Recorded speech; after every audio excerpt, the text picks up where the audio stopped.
Hey folks, welcome to the June edition of Pete and John Talk Fishing, brought to you by our friends at Amsoil. We're in person today. We don't have to be on looking at our computers. That is kind of nice, isn't it? Isn't it good to see you, my friend? Yeah, Now, we got to talk a little bit. The month of May, you and I spent quite a bit of time together. We fished with your dad. We fished with Rob. We fished up in Ashland. That's where we are right now for smallmouth bass. We had a lot of fun in May this year, even though I think fishing was kind of tough, wasn't it, in May? Well, actually, we did good, but yeah, it was kind of tough overall. And I think it's that late ice out, and things just weren't warming up. Definitely weed growth was down. And one thing, when things get behind like that, everything is changing so fast. I know the first time we fished together, it was basically all rock for the walleyes. Right. And there weren't a whole lot of weeds, but there were some, and there were actually some dead weeds in some places, which can actually still hold fish, but it was a mainly rock deal. And then things switched pretty quickly, to the next time we fished together. All of a sudden it was more of a weed deal, and to chase crappies a bit, we chased a little bit of everything. Right. But I guess we never got on a real rock'em sock'em super fast panfish bite or walleyes or any of it. It was a little bit tougher than normal, but some real nice fish. Well, that's true. And normally in May, you kick my butt with that Livingston Jerk Master. And of course, you did again this year. I did accomplish I'll that. tell you what, a couple of those fish that you caught up in Hayward were dandies. I mean, they were big fish anywhere you want to go.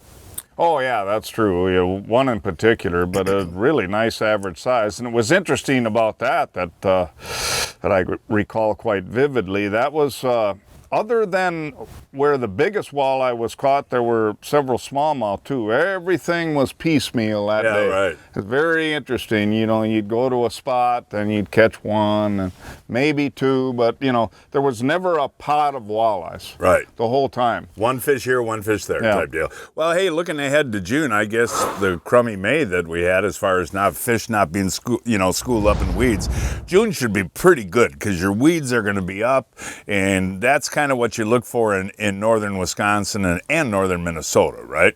Yeah, no, we're seeing that already, and there's a few cases where there's not much of a weed type bite, but this time of the year, especially this year with everything being a little bit late, that weed bite, I think, for all species is going to be something to really concentrate on, whether you're chasing northern pike, muskie, panfish, or walleye. Right. I mean, everything's a little bit behind, and then as you get, one thing I always watch for, especially as we get later into June, mid-June, towards the end, is weed types. Sometimes you really see a preference on that for whatever reason, is certain species really stacking up in one weed type compared to others. One thing that I know that's changed quite a bit in my neck of the woods is the Eurasian milfoil. Right. It's something, of course, a lot of people don't like Eurasian milfoil, but actually as an angler, I've really gotten to love it. It can be kind of hard to fish in. Yeah, right. But it grows kind of thick walls, and it holds a lot of fish, tends to hold a lot of panfish, and then sometimes those edges where you get another weed type, that edge, that contour is really a key. I've seen several times the last several years where I was literally running around the lake looking for a combination of the milfoil and switching to cabbage or some other type of weed. Yeah, so exactly. And before I want to talk to you about muskie fishing, okay? But first I want to mention Lake Erie's continued to be hot. Guys are over there trolling, catching tons of fish. The jig bite is over, so now they're using, if they're casting, weight forward spinners with a half a crawler. And they're looking at their locators because the fish are suspended sometimes in 25 feet of water. They'll be 5 feet under the surface or 10. So you just got to look at your locator and do the count and reel steady. Lake Michigan, the coho fishing's been fabulous from Kenosha all the way up to Door County. Guys are trolling and they're getting, those nice 2-pound eaters that that you love so much, right? Yeah, I kind of like those. What's kind of interesting, Pete, on that Great Lakes deal, on that coho deal, is the 2-pounders that you're catching right now in April, May, and June. Those are going to be 6-8-pound fish by August, September. Isn't that amazing? That's what's amazing to me. You know, I haven't experienced personally, but the first time you told me that, I'm kind of like, wow, that's growth. I mean, they eat their weight every day. Okay, so I want to switch now a little bit and talk about muskie fishing. You know, June and July are. Do you go smaller with your baits, first of all? Well, in general, that's certainly at the start. I think the odds are there, and it's I'm not dodging questions, but I tend to be more general than really I was earlier in my career, because it's hard to find rules. And some lakes, that's one thing you really want to watch for. Just in general, there might be a trend, like let's say in the Hayward area or St. Germain area or wherever it might be. They might be targeting more smaller baits, but you'll get some individual bodies of water where it'll be different, and you really got to watch for that. So you want to start off with the I don't know, 6-7 inch baits is going to be the average that I generally start with in the spring, and certainly including spinners, and also topwater. You definitely, even on a year like this where things have been pretty late, you definitely do not have to wait for the little duckies to show up. I was going to ask you that. So try them. Oh, absolutely. And one thing I always say, when you are coming back on a fish, if that happens, if you spot a good one and you're going to come back on weather or a moon period later, especially if it's calm in the spring, I don't tend to do as much if it's rough. If you're fishing quite a bit of wave action, I'm going to stick to a bucktail or a jerkbait or a crankbait or soft plastic, something like that. But if it's a calm situation, coming back on weather or moon, topwater is really a good. I've bagged a lot of fish on the comeback with those, so I generally don't use them as a starter. You know, certainly not first in the boat, but definitely as a comeback. And then obviously you just got to try everything on any given day. We always talk about that. Yeah, right? You got to try different things, and of course pattern it from there. And when something starts working, especially if you actually get a bite, you keep using until it stops working. And you and I have been fishing muskies together now for 30 years, and one June trip stands out in my head. We were fishing a lake over in the Hayward area and had a cold front, and I'll tell you what, there wasn't a leaf moving. It was glass calm. I got out there, put on a suic, and I think probably the second cast had about a 38-incher on, and it got off, and you were so upset. You were so mad. You were like, that could be our only bite of the day. You remember that? Oh, yeah. And tell the folks, in a 2-day period, worst weather conditions you would ever think. We caught 17 muskies in 2 days, right? It was a lot. I don't exactly remember the amount either. Yeah, the fish were just lit up. I do remember this, even way back when. We got in trouble for that. Your original policy when you started the show was name the lake. Name every lake, and this is only a 700-acre lake, and you name the lake. And I wasn't looked very highly upon by the locals for a little while because you couldn't get in the boat landing after that. One of the reasons I bring that story up, obviously, was one of the craziest, coolest days I've ever experienced with miserable weather conditions. But they bit that day on suckers, they bit on topwater, they bit on suics, they bit on everything. Yeah. Is that just that special, unique day, or? I mean, that actually turned out, I have quite a few fishing friends. Pretty much all my friends are fishing, actually, when I think about it. I didn't even know you had friends. Yeah. So, that's cool. But no, that was kind of a lake deal. For some reason, that lake was just hot, and most of them were a little bit tougher. But usually you'll see times where it's just a day's active period, and people do good on a variety of different lakes. But there was something going on there with that. But they were in the weeds. They were on the rocks. They were everywhere that day. You remember? We fished different type structure the whole day. Oh yeah. You catch them, and that's not all that uncommon either. It's activity level, but you will see patterns with that, and that's definitely something to watch for. And now this year, with everything being late, weed growth wise and stuff, I'm going to guess that well, actually, on the bigger lakes, the bigger, deeper, clear lakes, I mean, muskies were still spawning just a little while. We were literally still seeing them spawning. Right. And of course, the temps weren't even. Oh, actually, let's take a look at this clip. Josh actually got video.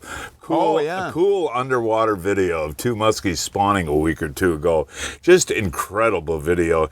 And you know, over the years, you and I have seen it in person a couple of times. Me only a couple of times, but it's a neat deal. Now, when those fish are done, they're kind of beat up. Do they get active pretty quick, or do they rest for a while? I always say I think it's a little tough immediately after the spawn, but the common sense tells you it's something gradual, but certainly in a matter of a week, probably 4 to 5 days, they're starting to get more active, and then after that it's all based on the weather and those factors that we normally talk about all season. It's whether or not the fish are really fired up. Now, one thing I tell people too is that as far as trying to figure out, what bait types and stuff like that is obviously just a choice of patterning between a bunch of people. But if the weather is steady and doing what it's supposed to be for that time of the year, which this time of the year it should be a gradual warm-up. If you've got a nice gradual warm-up, generally the fish are going to be a little more active most likely, and they're going to be more apt to hit a larger lure, and then also probably speed. Okay. Just in your general retrieve. Now, if you have extremes one way or the other, cold front or extreme heat, you get one of those crazy, June days where it's 90 and the water temperature is still in the 60s. That's tough fishing, isn't it? That's tough fishing generally. A lot of people don't realize that. For years and years we've heard, cold front, the dreaded cold front. Dreaded heat is about the same thing, and I've learned over the years to just basically try and treat the two the same. A severe cold front is kind of the same as severe heat. Most likely it's going to be a downsizing deal. Most likely it's going to be slower. Most likely you're going to have to drop it right on their head. You know, so that's when you concentrate too. If you are trying rocks, of course you might want to try something that's literally down there banging around in the rocks. Weed baits, you want to actually try and get right in the weeds if you have to, and bust through with the super braid, the Seaguar thread lock we use now. You can generally bust baits right through and break the weeds, and a lot of times you'll get a hit right after that. But so that's a good general rule, and then obviously you can move to something bigger if you see that trend. Right. Once in a while, something that'll trigger early on in the year is a bigger size soft plastic when things are super tough, and throwing it right in the weeds and just ripping. Now, this is where I like to have the young guys like Josh around in the boat. That's something where you need a young guy. Are you saying I'm not as energetic as I used to be? What I'm saying is you won't do it. Yeah, right. No, we watch these guys with double tens and the big stuff, and it's a lot of work. It is a lot of work. The other thing I want to mention too, and before I met you, I never did this, basin fishing. In the month of June can be really good. Muskies move out into the deep water and sit under pods of bait, right? Yeah, well, that was the thing I was going to mention next is, the open water game is really something that's there. I think the fish that tend to be open water feeders, they move out pretty quick. I wouldn't doubt that they just go basically right from spawning and wander right out there. So I think that's always a game to play, and certainly this year in the early part of it, you're going to want to start. And I think most of us would rather cast structure if we can. It's as much confidence as I have in open water fishing, and as many fish as I've caught open water fishing, I still am. There's something about having targets and knowing you're in weeds, and when you're just throwing out over open water, it's a little bit different ball game. But certainly your general attack plan is you go right in the spawning zone, which is obviously areas with, you know, soft bottom where the new weeds come first, and then you spread out from there down the shorelines, any adjacent structures or whatever. But if none of that other stuff is working, then the deepest water that's next to that is going to be your next target. And you know, if I've given a good spawning area, let's say the shoreline spawning area itself, and a couple of pieces of structure, especially if I've been able to check rocks too, you really shouldn't wait forever to get out and try that open water. I agree. Because they're most likely. The first time I did it with you, I was mad. It was like, well, there's no fish out here. And I kept saying, how deep is it? How deep is it? But it was interesting, the first time I really had success with you was we were fishing in like 60 feet of water, and the fish were all in that top 15, 10, 15 feet.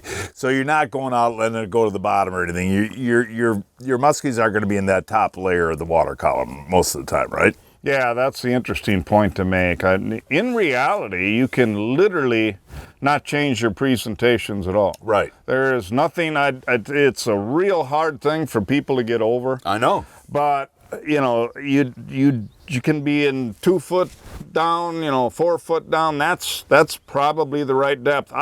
I think the majority of them are going to be in the top 12. Right. And all people need to, if they're worried about, well, maybe I'm not close enough to the fish. I mean, if you look at a 6 foot space, and how long does it take a muskie to swim that far? So you want to be above them rather than below them. Right. And that seems to be the most effective thing to do. So if you look at your lake map and say you're fishing a lake that has 40, 50 feet of water, okay?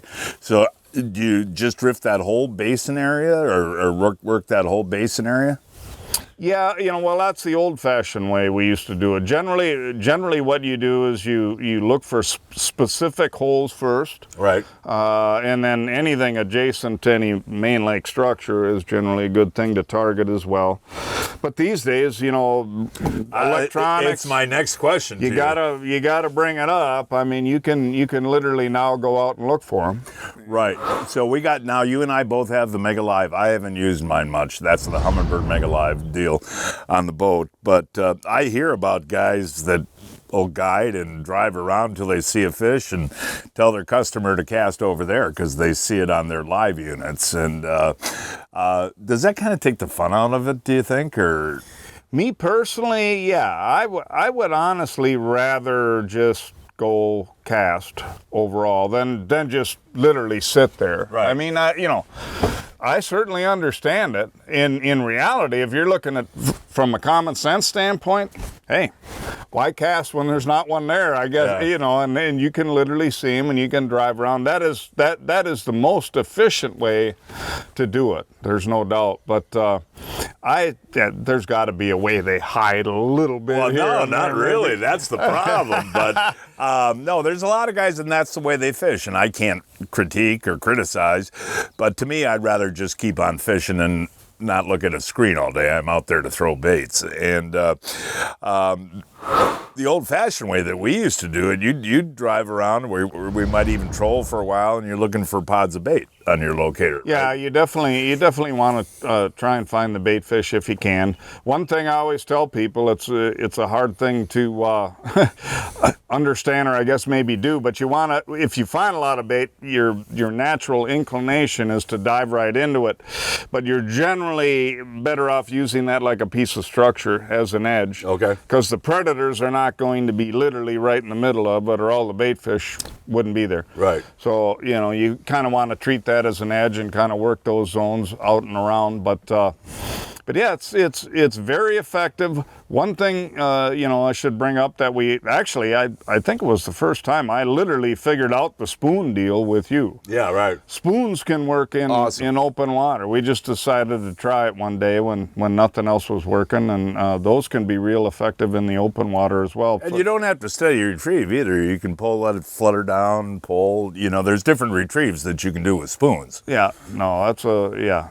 lot of flash, a lot of different things. things. And as long as you brought that up, I just want to say that this goes for any time of year, but never give up on a muskie lure until you've varied things a little bit. This is something that even all the years that I've done it, and I know you've caught yourself doing it, you know, you've got whatever the lure is, it's a lure you like to use, and here's how you use it, and you don't try anything different, really. You've got your cadence that you like, and you've caught a few fish that way, and you really gotta try and tell yourself to try different things. So you want to add speed. You want to go painfully slow to the point where it's driving you nuts too a little bit, and then different cadences. Every bait's different. You know, there's only so much you can do jerking or cranking of some of these different baits, but try a lot of different speeds, and then of course pay attention to what's going on. And you know, certainly if the strikes are coming on a pause, if it happens to be a jig type bait like a lot of the soft plastics, is it coming on the drop? Where are those hits coming? And definitely try and repeat whatever the heck you were doing when you did get some action. Okay, well, we're going to have one more muskie question, and then we're going to move on and finish up with general reports from around the area. But suckers this time of year in June, live bait, would it work? Yeah, oh, they definitely work. They, you know, when I did a lot of it guiding steady all the way through the season, I would generally drop them when the water temps got above 65 or so low. And it's just, you know, it's just a guess. They will work all summer, but what you run into is, especially if it's weedy lakes, you're getting them stuck all the time and you're wasting time, and it's an efficiency thing.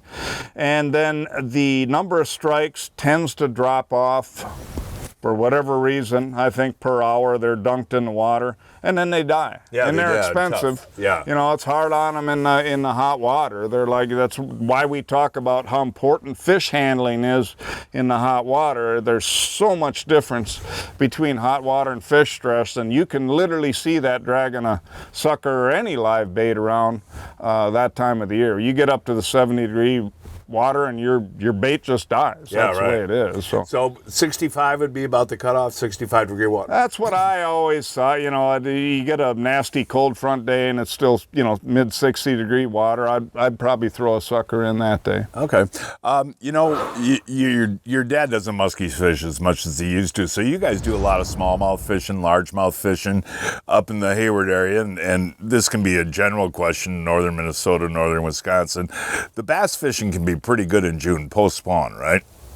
Oh, absolutely. Yeah. No, it's they tend to start backing off the jerkbait type presentations. That's one thing that kind of, you know, breaks my heart. Yeah, I know just a little bit. But yeah, both largemouth and smallies, you know, will continue to be good. The one, you know, generally they're going to be moving out a little deeper in some cases, especially the smallmouth, not as much the largemouth. Right. But and a lot of our lakes have all kinds of cribs in different depths, and that's always a place to look as well, as including the hard bottom. And you know what I do when I have the kids in the boat and I go up north on vacation in late June or whatever? I'll just use go on the deep rock edges with a split shot and a Gold Eagle Claw Aberdeen hook with a leech on it. Yeah. And just go real slow with the bow mount. It's unbelievable how many you can catch. And I'm talking, you know, 18 to about 25 feet of water. It's a great system for taking the kids really out, is. you know? It really is. And that leech thing is definitely something to mention. That's, you know, the warmer the water gets, they tend to really kick in. Same thing with night crawlers, but leeches overall seem to be a little bit better. They're not as bad for getting stolen by perch and stuff like that. That's exactly why I prefer the leeches. You know, they kind of keep the little fish away. Well, buddy, I think that we're going to wrap it up, but we'll get out muskie fishing pretty soon, huh? Oh, yeah, we definitely got to do that. And you know, last summer we didn't muskie fish a lot. I'll end on this. When the water temperature gets above like 78, 80, you don't like to muskie fish. No, I really suggest, I don't do it at all, and I suggest people leave them alone and move to bass. It's just it's one of those things where just a few seconds out of the water and any kind of handling that time of the year can literally kill the fish. What is the hottest water that you would fish then? 75, 74? Me personally, I'm uncomfortable after 75. Are you? Okay. I would suggest to people, if you do want to fish in the 70-degree range, that you water release or roll them out of the net. Obviously, you can still use a net, but Right. try and for your pictures instead of hold ups, and definitely do not be measuring in the boat and all of that extra handling out of the water. For your photos, try and have somebody ready and kind of roll them out of the net, and you get a nice release shot. And then I really, with my experience over the years, and now there's been some studies too that found out what we've all noticed over the year. I mean, one thing I always tell people, if you were getting paid a lot of money to see a dead muskie floating, you want to do that in July, because that's when you see them all. I know. And it is just the heat thing. Well, you and I have kind of changed our patterns over the years. We love, September, October, even into early November. And that's part of the reason. Yeah, absolutely. Yeah. And you have been a great conservationist on the muskie issue over the years. And you showed me pictures where these fish are just stressed out, and you can actually see it in their blood veins, or whatever you would call it, when they get stressed out. Yeah, that's pedicel. I can't even ever pronounce the word. Hemorrhaging, right, is the correct term for it. But essentially, it shows up in the fins, and it'll start near the tail. And when you literally see the hemorrhaging blood dots start in the tail, it starts moving up the body as that fish gets more stressed, and the fins get redder. And that is extreme stress. If you haven't heard this before, those of you listening, if you start to literally see that, that fish should be back in the water. There should be no more purposeful handling done. And that's more so in the hot water that occurs? Well, that's any time you see that would take a lot longer in cool water to see that kind of stress hemorrhaging. But any time you see that, period, your handling should be done, even if it's late fall. Got it. So, yeah. All right, buddy. Well, nice to talk to you. And, we got a good July report coming up, in a couple of weeks, and we'll be talking about summer muskie fishing, okay? Well, there you go. All right, say goodbye to everybody. See you later, folks.